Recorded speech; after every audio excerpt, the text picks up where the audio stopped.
Friends, ಬನ್ನಿ ಇವತ್ತು ಬಿಸಿ ಬಿಸಿಯಾಗಿ ಉಪ್ಸಾರು ಮುದ್ದೆ ಮಾಡೋಣ. ಒಳ್ಳೆ ಬಿಸಿ ಬಿಸಿಯಾಗಿ ಉಪ್ಸಾರು ಮುದ್ದೆ ಇದ್ಬಿಟ್ರೆ ಹಿಂಗಿರುತ್ತೆ ಊಟ ಅಲ್ವಾ. ಇಲ್ಲಿ ನಾನು ಹೆಸರು ಕಾಳು ತೊಗೊಂಡಿದ್ದೀನಿ ಮತ್ತು ಸೊಪ್ಪು ತೊಗೊಂಡಿದ್ದೀನಿ. ಅದಕ್ಕೆ ಸ್ವಲ್ಪ ಬೇಳೆ ಹಾಕ್ಕೊಂಡು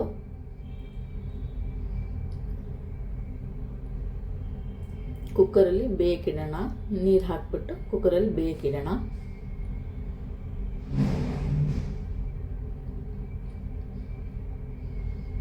ಇವಾಗ ನಾನಿಲ್ಲಿ ಉಪ್ಸಾರು ಚಟ್ನಿಗೆ ಏನೇನು ಬೇಕೋ ಅದನ್ನು ತೆಗೆದಿಟ್ಕೊಳ್ತೀನಿ. ಫಸ್ಟು ಬ್ಯಾಡಗೆ ಮೆಣಸಿನ್ಕಾಯಿ ಮತ್ತು ಖಾರದ ಮೆಣಸಿನ್ಕಾಯಿ ಎರಡೂ ಹುರ್ಕೊಂಡಿದ್ದೀನಿ. ಅದಕ್ಕೆ ರುಬ್ಕೊಳ್ಳೋದಕ್ಕೆ ಏನೇನು ಬೇಕು ಅಂತ ಇವಾಗ ಹೇಳ್ತೀನಿ. ಮೆಣಸು, ಜೀರಿಗೆ, ಬೆಳ್ಳುಳ್ಳಿ, ಕೊತ್ತಂಬರಿ ಸೊಪ್ಪು, ಹುಣಸೆ ಹಣ್ಣು ಇಷ್ಟು ಹಾಕಿ ಉಪ್ಪು ಹಾಕಿ ರುಬ್ಕೊಳ್ಳಿ.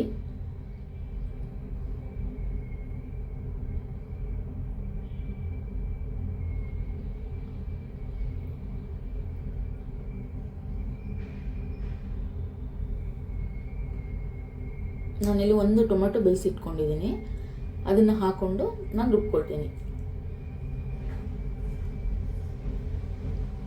ಇವಾಗ ಸೊಪ್ಪು ಮತ್ತು ಹೆಸರು ಕಾಳು ಏನಿಟ್ಟಿದ್ವಿ ಅದು ಆಗಿದೆ. ಅದನ್ನು ಸಪ್ರೇಟಾಗಿ ನೀರು ಸಪ್ರೇಟ್ ಮಾಡ್ಕೊಳ್ಳಿ. ಅದೇ ನೀರಿಗೆ ನೀವೇನು ರುಬ್ಬಿಟ್ಕೊಂಡಿರ್ತೀರ ಚಟ್ನಿ, ಸ್ವಲ್ಪ ಚಟ್ನಿ ಬೇಕಾದರೆ ಎತ್ತಿಟ್ಕೊಳ್ಳಿ.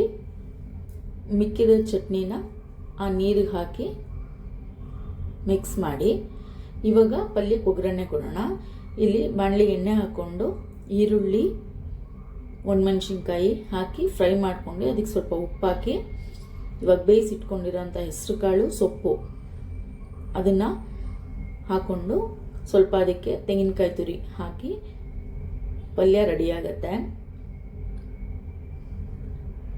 ಇವಾಗ ನೀವೇನು ಆ ನೀರಿಟ್ಟಿದ್ರೆ ಅದನ್ನು ಚೆನ್ನಾಗಿ ಕುದಿಸ್ಕೊಳ್ಳಿ.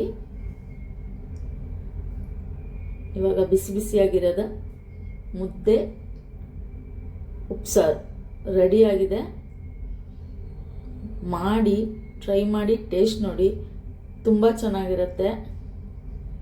ಬಿಸಿ ಬಿಸಿಯಾದ ಮುದ್ದೆ ಜೊತೆ ಬಿಸಿ ಬಿಸಿಯಾಗಿ ಉಪ್ಸಾರು ತಿಂತಾ ಇದ್ರೆ ಸ್ವರ್ಗನೇ ಇರುತ್ತೆ.